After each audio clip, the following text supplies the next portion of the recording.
Ayan, isang magandang araw pong muli sa inyong lahat mga boss. At ayan, mayroon na naman po tayo ditong trabahong ginagawa. At yan po ay Hyundai Creta. At ang gagawin ko dyan ay magpapalit ako ng window master switch. Ayan, nakikita niyo po ay kasalukuyan ng tinatatanggal ko na yung tornilyo. At tatanggalin muna natin yung buong sidings niyan para ma-access natin yung pagpalit ng window master switch.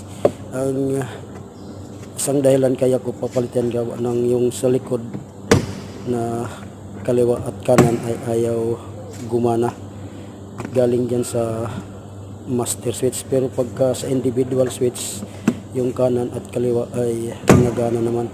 Sa po inyo pong makikita dyan ay nakalas ko na yung sidings at tinatanggal ko na dyan yung connector at mamaya maya ay makikita na natin yung master switch na pull out na. So yan po inyo pong nakikita ay natanggal na at ayan yung bago pinakita ko dyan.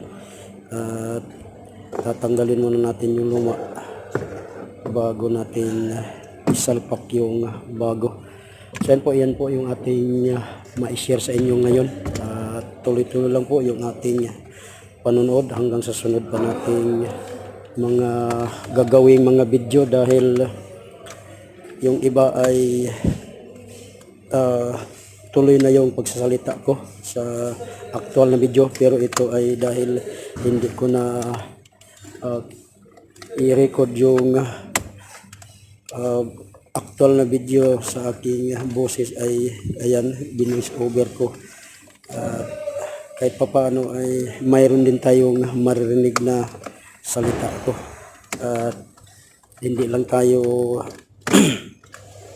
gumagaya sa ibang mga video. At yung ating video ay lahat dyan ay original na ating gawa, although mga short video lang muna tayo ngayon dahil nga medyo hindi pa nagawa yung computer na pang-edit. So ayan po, pinakita ko na dyan yung lumang master switch at yan, ikakabit ko na yan yung bago at mamaya maya ay maisalpak ng pabalik yan.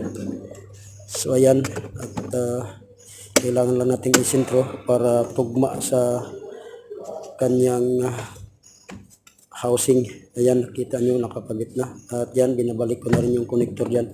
Yan po, yan na po laman. God bless at mabuhay po sa inyong lahat.